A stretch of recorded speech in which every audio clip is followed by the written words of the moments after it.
오늘 이 시간에 주시는 살아계신 하나님의 말씀은 신약성경 고린도전서 1장 18절에서 25절의 말씀입니다. 하나님 말씀 받을 때 다 함께 자리에 일으셔서 한 목소리로 합독합니다. 십자가의 도가 멸망하는 자들에게는 미련한 것이요 구원을 받는 우리에게는 하나님의 능력이라. 기록된 바 내가 지혜 있는 자들의 지혜를 멸하고 총명한 자들의 총명을 피하리라 하였으니, 지혜 있는 자가 어디 있느냐, 선비가 어디 있느냐, 이 세대의 변론가가 어디 있느냐. 하나님께서 이 세상의 지혜를 미련하게 하신 것이 아니냐. 하나님의 지혜에 있어서는 이 세상이 자기 지혜로 하나님을 알지 못함으로 하나님께서 전도에 미련한 것으로 믿는 자들을 구원하시기를 기뻐하셨도다. 유대인은 부족을 구하고 헬라인은 지혜를 찾으라. 우리는 십자가에 못 박힌 그리스도를 전하니 유대인에게는 거리끼는 것이요 이방인에게는 미련한 것이로되 오직 부르심을 받은 자들에게는 유대인이나 헬라인이나 그리스도는 하나님의 능력이요 하나님의 지혜니라. 하나님의 어리석음이 사람보다 지혜롭고 하나님의 악하심이 사람보다 강하니라. 아멘. 고린도 교회는 극심한 분쟁과 분열에 빠져 있었습니다. 오늘 지금 우리 사회가 그러하듯 이 심한 갈등과 분열은 모두에게 고통과 아픔을 안겨 주었습니다. 어떤 이는 고린도 교회를 설립한 내가 바울에 속한 사람이다. 어떤 이는 철학적인 지식이 풍부하고 뛰어난 설교를 했던 아볼로에게 속한 사람이다. 어떤 사람은 우리는 사도 중에 가장 수장인 베드로에게 속한 사람이다. 우리는 오직 그리스도에게만 속했다. 우리는 그리스도께 속한 사람들이다. 라고 주장하는 네 패로 나뉘어졌습니다. 그들은 서로가 옳다고 주장하면서 교회를 온통 혼란과 분열과 다툼 속에 빠뜨렸습니다. 왜 이런 일이 벌어졌을까요? 사도 바울은 그들이 십자가를 바라보는 것이 아니라, 그들이 주님을 바라보는 것이 아니라 그들의 인간적인 능력을, 인간적인 지식을 자랑했기 때문에 그들의 이 교만이 분열과 갈등을 가져왔다라고 그들을 책망합니다. 저는 지금 우리 사회가 안고 있는 문제도 동일하다고 생각합니다. 옳다고 주장하는 사람들이 옳다고 말할 수 없고요. 또 실망감에 낙심과 절망에 빠져 있는 사람이 또 틀렸다고만 볼 수는 없을 것입니다. 다수가 정의도 진리도 아닙니다. 사람들이 옳다고 말하는 것이 진리였다면 예수님의 십자가는 존재하지 않았을 것입니다. 사람들은 자신의 지혜가 또 자신의 판단이 옳다고 주장했고 자신에게 속한 그룹이 옳다고 생각해서 이렇게 심한 갈등과 분열을 이루었던 것입니다. 바울은 빌립보서 3장에서 새로운 자신에 대한 인식을 이렇게 소개합니다.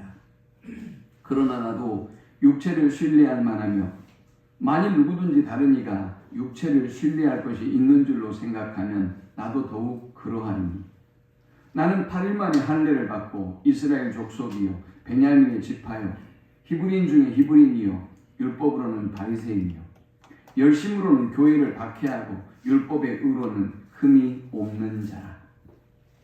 세상적 관점으로 본다면, 유대인의 열심의 관점으로 본다면 바울은 가장 완벽한 유대인이었고 가장 율법에 충성을 다했던 사람이 분명합니다. 그러나 그는 다시 이렇게 고백합니다.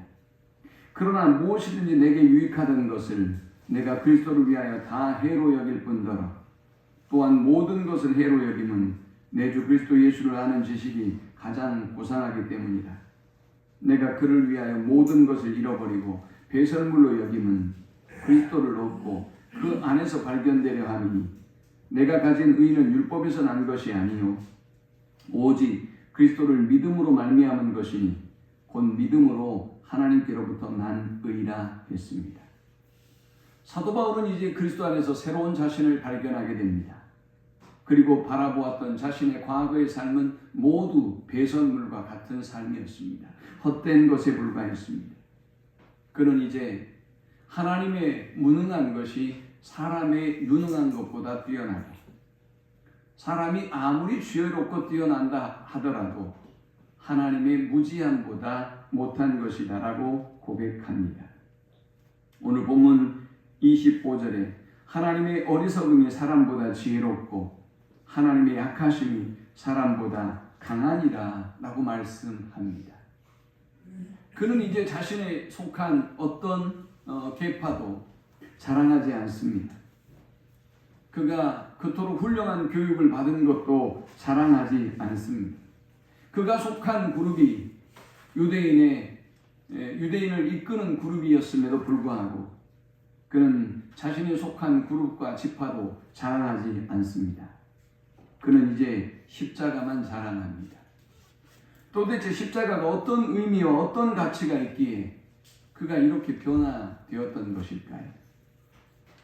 오늘 본문 18절에는 십자가의 도가 멸망하는 자들에게는 미련한 것이요 구원을 받는 우리에게는 하나님의 능력이라 했습니다.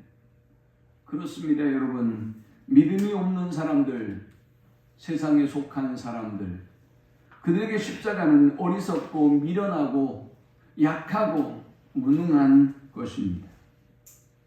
믿음이 없는 사람들에게 십자가는 조롱과 비웃음거리에 지나지 않습니다. 원래 십자가는 로마 제국에서 내란을 일으킨 정치범이나 살인자, 강도 등과 같이 중한 죄를 지은 사람에게 처벌하는 사형의 도구였습니다. 그래서 유대인에게 있어서 십자가는 무능력한 패배자의 상징이고 심지어는 십자가가 하나님의 저주다라고 생각하는 사람들도 있었습니다.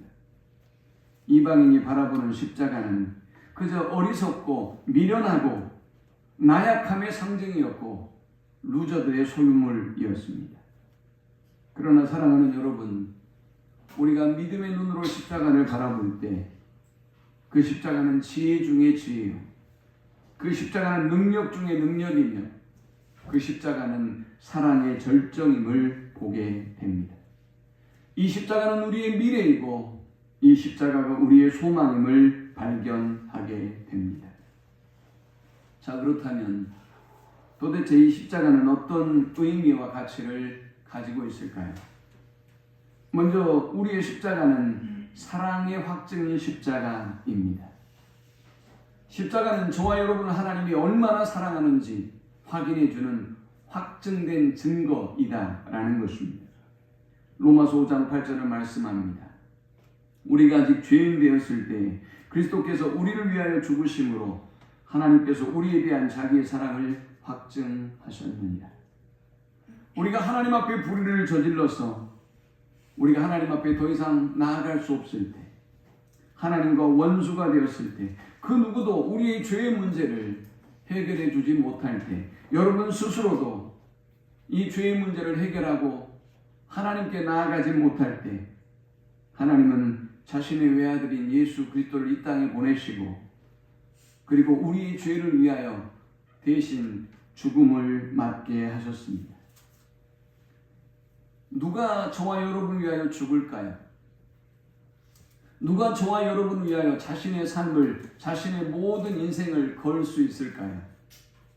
여러분에게 단돈 10만 원만 지원을 해줘도, 아니 100만 원만 지원해줘도 큰 은혜다, 여러분이 큰 빚을 졌다, 참 고마운 분이다 라고 이야기하는 세상에서 누가 저와 여러분 같은 죄인을 위하여, 저와 여러분의 죄를 위하여 대신 십자가의 길, 그 죽음의 길을 택할 수 있었을까요?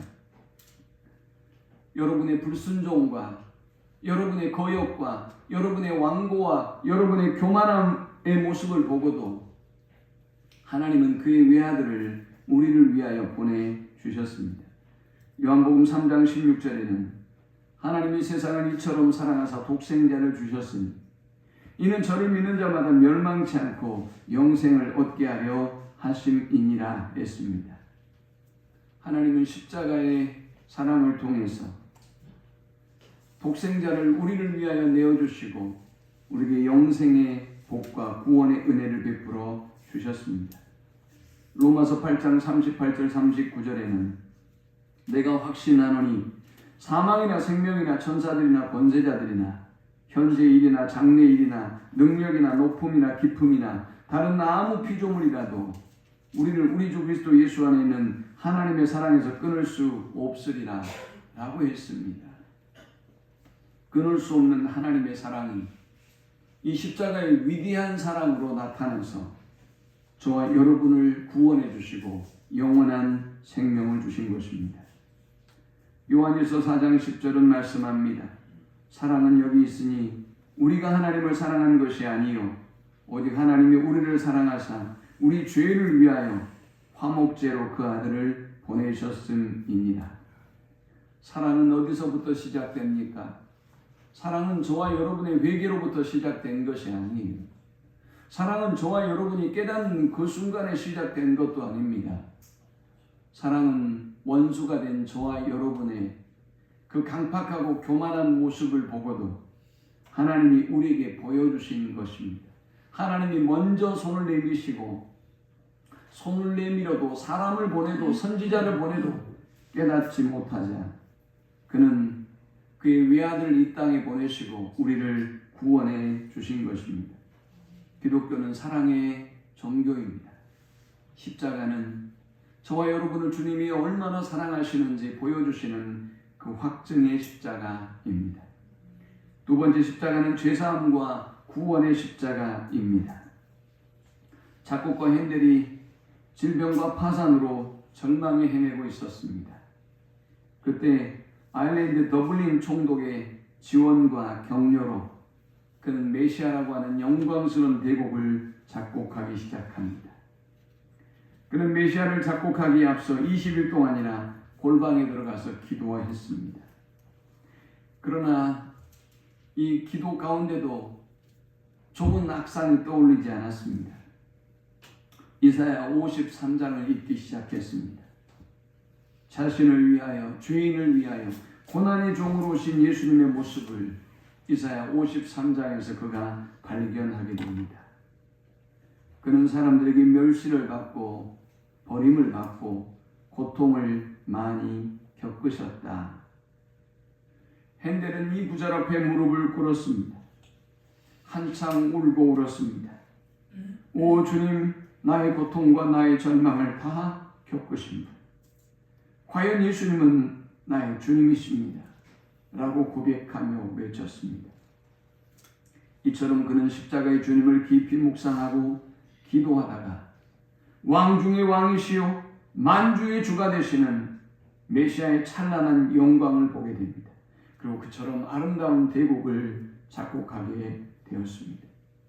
그는 골방에서 깊이 기도하다가 찬란한 영광의 주님을 체험했던 것입니다. 그리고 그는 이렇게 고백했습니다. 나는 메시아의 영광을 보았다. 오늘 주님의 십자가를 바라보는 사람은 그 십자가에서 주님의 영광을 봅니다. 오늘 주님의 십자가를 바라보는 사람은 그 십자가를 통해서 주님이 나에게 주실 영광의 미래를 볼 수 있습니다. 초대교회 교부인 크리소스톰은 십자가로 말미암아 우리는 죄의 위중함과 우리를 향하신 하나님의 사랑의 위대함을 알게 된다 했습니다. 예수님을 믿지 않는 사람들에게 십자가는 미련하고 어리석고 무용한 것으로 보입니다. 그러나 이 십자가를 믿고 주님을 믿는 사람들에게 우리는 이 십자가를 바라볼 때마다 내가 얼마나 죄인이며 나의 죄가 얼마나 위중한 것인지, 주님의 구원이, 주님의 사랑이 얼마나 위대한 것인지, 주님이 나에게 이루신 이 놀라운 구원의 역사가 얼마나 크고 위대한 일인지 우리는 깨닫게 되는 것입니다. 우리는 이 십자가를 통해서 우리의 모든 죄를 사하시고 우리를 구원해 주시는 그 놀라운 하나님의 은혜와 사랑을 발견하게 됩니다. 이스라엘 백성들이 광야 생활 속에서 하나님을 원망하고 하나님께 불평을 토로합니다. 그들은 하나님이 싫었습니다. 하나님이 인도하시는 방법도 싫었습니다. 하나님이 공급해 주시는 그 만나와 메추라기 모든 환경들에 염증이 나기 시작했습니다. 그들은 모세를 향하여 원망을 토로했고 하나님을 향하여 불평을 토로했습니다. 이때 하나님이 불뱀을 보내시고 그 불뱀에 물리는 사람들은 점점 더 죽어가기 시작합니다.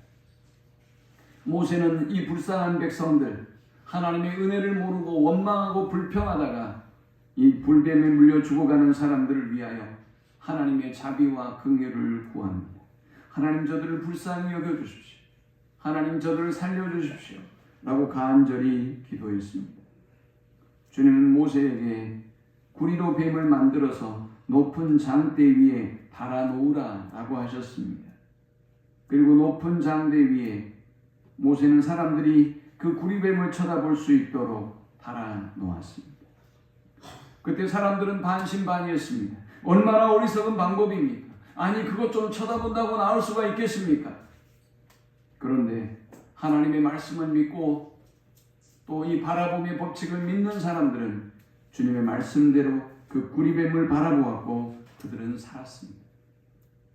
그러나 하나님의 말씀을 믿지 못했던 그들은 영영 그들의 원망과 그들의 불평대로 죽음에 이르고 말았습니다.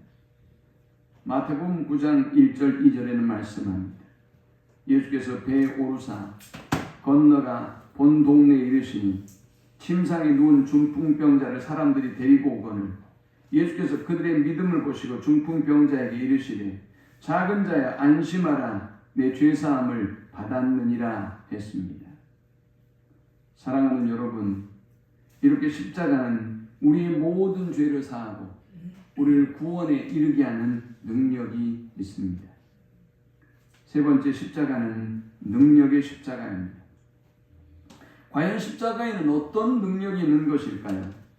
마태복음 9장 22절 예수께서 돌이켜 그를 보시며 이르시되 따라 안심하라 내 믿음이 너를 구원하였다 하시니 여자가 그 즉시 구원을 받으니라 했습니다.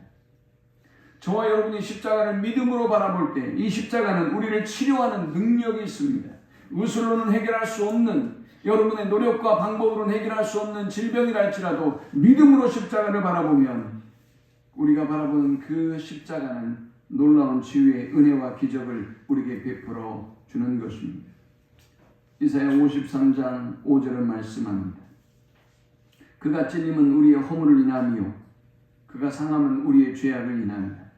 그가 징계를 받음으로 우리가 평안을 누리고 그가 채찍에 맞음으로 우리가 나음을 입었도다. 주님의 십자가, 주님의 채찍으로 말미암아, 주님이 채찍에 맞는 고통으로 말미암아 우리는 이 모든 육체의 질병, 이 모든 영적인 질병이 우리가 이 주님의 십자가를 바라볼 때 치유를 얻을 수 있다라고 주님은 약속하셨습니다. 십자가는 어떤 능력이 있을까요? 십자가는 두 번째로 걱정과 불안을 이기고 평안을 누리게 하는 능력이 있습니다. 걱정하고 불안했던 사람들도 주님을 마음속에 모시고 주님을 온전히 믿으면 그 불안과 염려가 사라집니다. 평안이 임하는 것입니다. 데살로니가후서 3장 16절은 말씀합니다. 평강의 주께서 저와 여러분의 주님은 평강의 주님을 믿으시기 바랍니다. 주님을 가까이하고 주님을 모시고 살아가는 사람은 평강을 누리는 것입니다. 그러나 주님이 우리 안에 계시지 아니하고 어떤 정당이 물질이 세상의 권력과 힘이 지배하는 사람은 그 평강을 누릴 수가 없지요. 평강의 주께서 친히 때마다 입마다 너에게 평강을 주시고 주께서 너희 모든 사람과 함께 하시기를 원하노라 했습니다. 이사야 26장 3절도 주께서 심지가 견고한 자를 평강하고 평강하도록 지키시리니 이는 그가 주를 신뢰한 이이다 했습니다. 주님을 신뢰하는 심지가 견고한 믿음이 견고한 사람들에게 하나님은 평강을 주신다라고 약속하셨어요. 십자가를 바라볼 때 우리의 모든 걱정과 염려와 불안함은 떠나가게 되는 것입니다. 주님이 주시는 이 평강이, 이 은혜가 우리 가운데 임하는 것입니다. 우리가 십자가를 바라볼 때 십자가는 어떤 능력이 있을까요? 세 번째, 우리의 마음의 상처와 아픔을 치유하는 능력이 있습니다. 사람마다 다 외적인 상처도 있듯 저와 여러분의 내면에도 많은 상처와 고통이 있습니다. 이 상처들은 어떻게 우리의 삶 속에 나타날까요? 원망과 불평의 쓴뿌리로 나타납니다. 자기가 처해 있는 환경에 감사하지 못합니다. 가정에, 교회에, 일에, 오늘 여러분의 상황에 감사하지 못합니다. 육신의 질병은 그 다음 문제라고 할 수 있어요. 더 중요한 것은 여러분의 내면의 병입니다. 여러분의 내면의 쓴뿌리, 그 원망과 불평은 영적인 질병, 마음의 질병, 육체의 질병으로 우리를 점점 더 무너뜨리는 것입니다. 여러분, 마음이 병든 사람을 보십시오. 항상 부정적입니다. 내 자신에 대하여 부정적입니다. 다른 사람에 대하여 부정적입니다. 환경에 대하여 부정적입니다. 그러나 여러분, 영적으로 건강한 사람을 보십시오. 내 자신에게 단단합니다. 다른 사람도 소중함을 압니다. 내 자신의 소중함을 알듯 다른 사람의 의견과 생각 또한 소중한 것을 아는 것입니다. 사랑하는 여러분, 민수기 13장에 10명의 정탐꾼들을 기억하십시오. 그들은 하나님을 믿지 못했습니다. 그들은 환경을 보고 상황을 보고 형편을 보았습니다. 그들은 결국 그 원망과 불평으로 가나안 땅에 들어가지 못하고 죽고 말았습니다.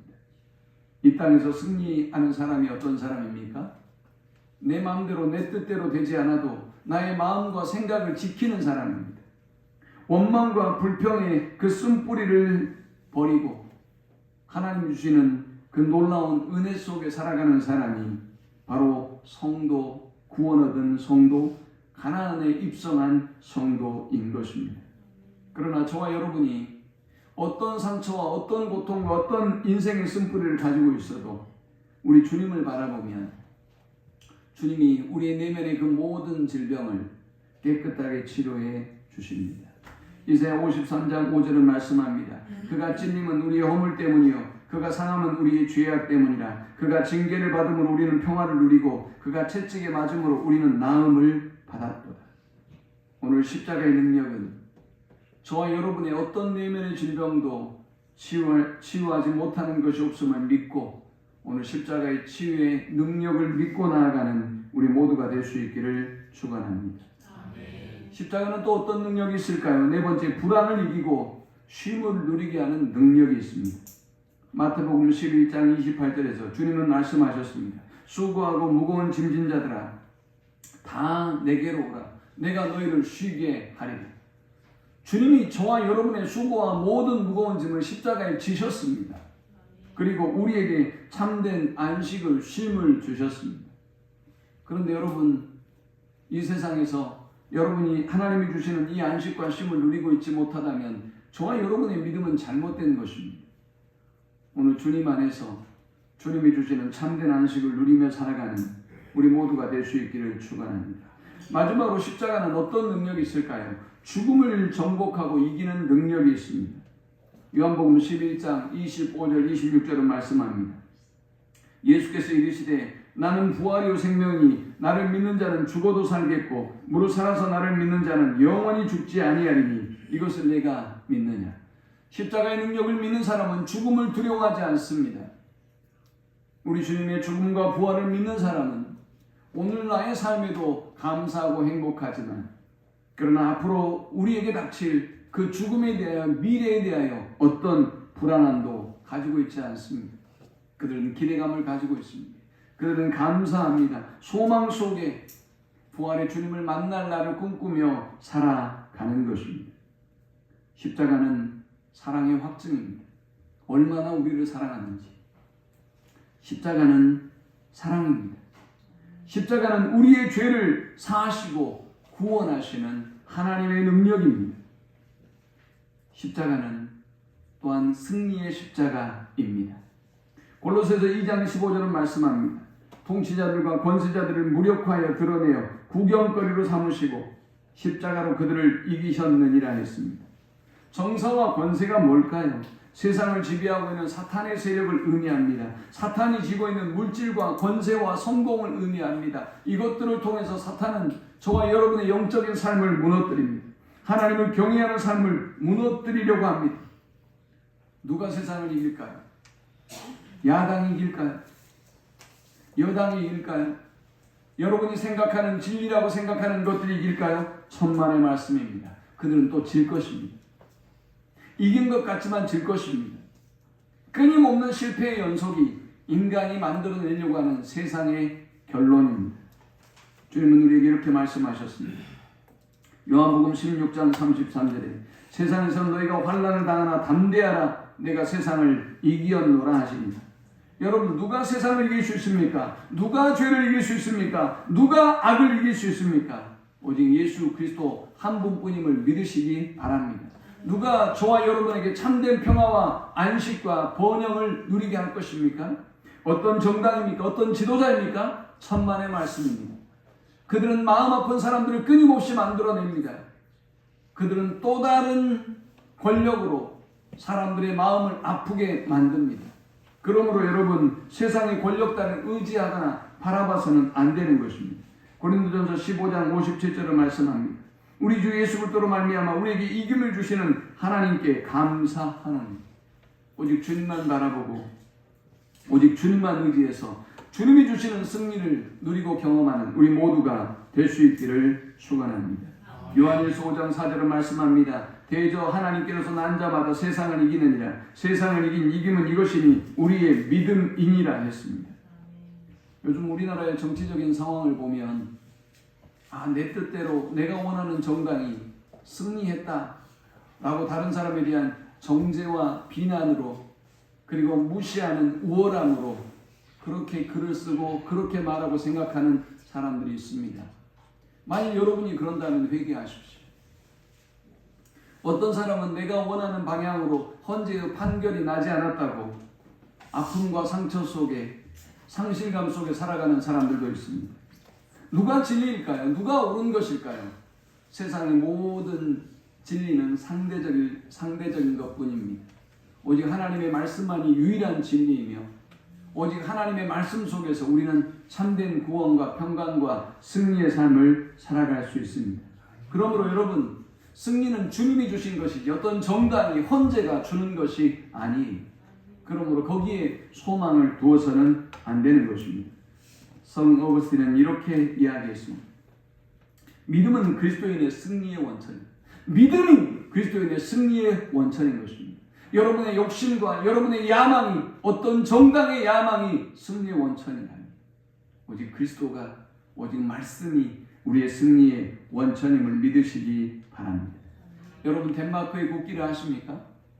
덴마크의 국기는 빨간색 바탕에 하얀 십자가 하나만 그려져 있습니다. 서방에 보면 이렇게 많은 기독교 국가들이 그들의 국기에 십자가를 그리는 것을 주저하지 않습니다. 이런 나라들 대부분이 참 놀랍게도 하나님의 놀라운 축복을 받고 있는 나라들이죠. 선진국들이 살기에 굉장히 좋은 나라들임을 우리가 주목해야 됩니다. 이 덴마크라는 나라도 선진복지국가죠. 우리 모두가 본받아 가야 하는 나라입니다. 이 국기의 유래를 보면 1219년 왈뎀카라고 하는 왕이 군대를 이끌고 전쟁에 참여하게 되었습니다. 이길지 질지 모르는 불안한 암흑과 같은 안개와 같은 상황이었습니다. 그는 하나님 앞에 이 전쟁을 두고 기도합니다. 하나님, 이 전쟁을 하나님께 맡깁니다. 하나님, 저를 도와주십시오. 하나님, 이 나라를 도와주십시오. 그는 기도하기 시작했습니다. 갑자기 하늘에서 십자가가 나타나 보였습니다. 왕은 그 십자가를 보고 용기를 얻었습니다. 전쟁에서 하나님이 반드시 우리와 함께 하시고 우리를 승리케 하실 것이라는 믿음의 확신이 생겼습니다. 그리고 부대에 알리고 함께 이 전쟁에 참전합니다.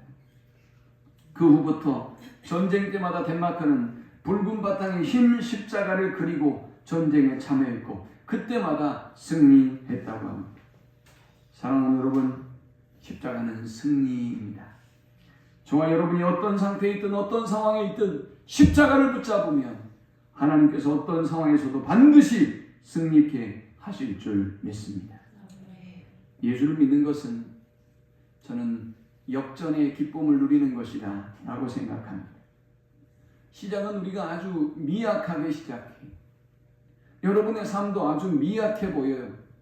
그러나 하나님께서 함께하는 사람들은 다윗이 그러했듯 요셉이 그러했듯 야곱이 그러했듯 우리의 미래도 하나님이 창대케 하여 주실 것입니다. 이 땅에 비록 우리가 소망이 없는 사람으로 보여도 하나님이 임하실 그때 우리가 누리게 될 장차 영광과 이 땅에서의 어떤 영광과 고통도 우리가 누리게 될 미래의 영광과 좋게 비교할 수 없을 것입니다. 마지막 십자가는 구원의 십자가입니다. 베드로전서 2장 24절을 말씀합니다. 친히 나무에 달려 그 몸으로 우리 죄를 담당하셨으니 이는 우리로 죄에 대하여 죽고 의에 대하여 살게 하려 하십니다. 저가 채찍에 맞음으로 너희는 나음을 얻었나니 했습니다. 주님은 우리를 구원하기 위해서 친히 나무에 달리셔서 우리의 모든 죄를 담당해 주셨습니다. 주님의 이 십자가의 사건으로 말미암아 영원한 심판과 멸망에 이르게 될 우리가 이제 구원을 얻고 새로운 삶을 살게 된 것입니다. 세상은 사람의 약점을 좋아합니다. 그리고 이 사람의 약점을 물고 늘어집니다. 놓치고 싶어 하지 않습니다. 한 번의 실패가, 한 번의 죄가 그 사람의 인생을 완전히 무너뜨리는 것을 우리는 세상 속에 우리는 수없이 봅니다. 그 죄에 대한 대가를 치러도 그는 그 낙인에서 자유로울 수 없습니다. 계속해서 손가락질과 비난을 당하죠. 그들이 다시 회복할 만한 기회를 주지 않습니다. 제가 수원에 있을 때 교도소 사역을 8년 정도 했습니다. 수원구치소 여주교도소 사역을 8년을 했어요. 그때 여러분이 잘 아는 고문기술자 이근한 경감도 만나게 되었습니다. 생일 파티를 해주고 성경 공부를 하고 그들에게 희망의 메시지를 전했습니다. 그 중에 살인하는 사람도 있었고 정치범도 있었고 아무튼 수많은 사람들을 만났습니다. 제가 8년을 했으니까 형기를 다 마치고 돌아온 사람들이 있었습니다. 얼마나 기쁘고 얼마나 반가운 일입니까? 제가 교도소 사역을 할 때 한 가지 중요한 원칙을 저에게 가르쳐 주었습니다. 그들에게 교회도 알려주지 말고 그들에게 목사님의 연락처를 줘서도 안 된다는 것이었습니다. 그러면 이렇게 된다는 것이었습니다. 여러분이 상상하는 대로 말입니다. 근데 저는 그럴 수 없었습니다. 아니 그리스도의 사랑을 전하러 온 제가, 아니 그리스도 안에서 소망을 전하러 온 제가, 여러분은 위험한 사람이니 제가 제 신분을 알릴 수가 없습니다. 제 교회도 알릴 수 없습니다. 라고 한다는 게 말이 되겠습니까? 저는 제가 누구인지, 제가 섬기는 교회는 어떤 교회인지, 저희 전화번호는 어떤지도 다 주었습니다. 형기를 마치고 기쁜 마음으로 저를 찾아왔습니다. 얼마나 기쁘고 감사한 일입니까? 식사를 같이 나누고 탁구를 같이 치고 예배를 같이 드렸습니다. 그는 우리 교회의 성도가 되었습니다. 한참의 시간이 흘렀습니다. 또 한 사람이 부천에 있었던 사람을 죽였던 아이가 출소하게 되었습니다. 얼마나 기쁜 일입니까? 그에게 새로운 미래를 주어야 하는 것 아니겠습니까? 그런데 그 아이가 와서 똑같이 식사하고 똑같이 예배를 드렸는데 누군가 저를 불러서 이렇게 말했습니다. 그 누군가는 여러분의 상상에 맡기겠습니다. 목사님, 이들 더 이상 우리 교회에 오지 못하게 하는 것이 좋겠습니다. 이들 때문에 모두가 불안해하고 이들 때문에 사람들이 편하게 예배를 드리지 못합니다. 그때 당시에 도난 사고도 있었어요. 근데 그 도난은 그들하고 아무 상관도 없었습니다. 그 사건도 예를 들면서 저로 하여금 그분들이 우리 교회에 오는 것을 막아달라고 했습니다. 저는 못하겠다고 했습니다. 주님이 이 땅에 오신 이유가, 주님이 교회를 세우신 이유가, 교회가 존재하고 우리가 목회하는 이유가 저들에게 새로운 미래를 주기 위함이라고 제가 말했습니다. 전 잘릴 수도 있었습니다. 그러나 그러지 못한다면 차라리 제가 목회를 그만두는 것이 맞다고 생각했습니다. 시간이 흘렀습니다. 당회에서 또 저를 불렀습니다. 분명히 말씀을 하셨을 텐데 왜 그분들이 또 교회에 옵니까? 라고 따졌습니다. 저는 똑같은 이야기를 그분들에게 해야만 했습니다. 부탁했습니다. 제발 그분들이 우리 교회에 못 오게 해주십시오. 그래야만 성도들이 편하게 예배 드릴 수 있습니다. 괴로웠습니다. 이걸 어떻게 해야 될까? 교도소 사역한다고 간증하러 다니신 분들 역시 똑같은 방법으로 합니다. 사역합니다. 자신들의 개인적인 신상은 주지 않습니다. 위험하기 때문입니다. 드디어 제가 마음의 결정을 했습니다. 이분들이 보호받고 재활할 수 있는 방법들이 무엇인가 끊임없이 연구하고 노력하고 기관들에 전화해보고 찾았지만 방법이 없었습니다. 그것도 넘쳐났어요. 그들과 식사를 함께 했습니다. 여러분, 사실 상황이 이렇습니다. 그리고 제가 이 상황에 처해 있습니다. 이것이 우리의 교회의 현실이고 우리의 한계임을 용서해 주십시오. 놀랍게도 그들은 잘 알고 있었습니다. 그들은 오히려 저를 위로해 주었습니다. 목사님, 저희가 눈치가 없습니까? 제가 다 잘 알고 있습니다. 저희가 다른 것보다 목사님 생각해서 이제 다른 교회로 가겠습니다. 라고 우리 교회를 떠나셨습니다. 얼마나 마음이 아프던지.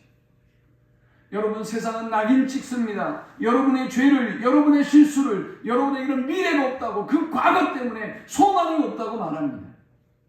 그러나 우리 주님은 우리에게 구원을 주십니다. 우리에게 소망을 주십니다. 우리에게 미래를 주십니다. 그러므로 사랑하는 여러분, 십자가를 바라보십시오. 십자가를 의지하십시오. 십자가에는 사랑이 있습니다. 십자가에는 죄사함이 있습니다. 십자가에는 능력이 있습니다. 십자가에는 승리가 있습니다. 십자가에는 미래가 있습니다. 십자가에는 구원이 있습니다. 이 십자가의 사랑, 이 십자가의 능력을 경험하고 우리 주님이 주시는 새로운 미래를 향하여, 소망을 향하여 나아가는 우리 모든 성도들이 될 수 있기를 축원합니다. 우리 함께 기도하십시다.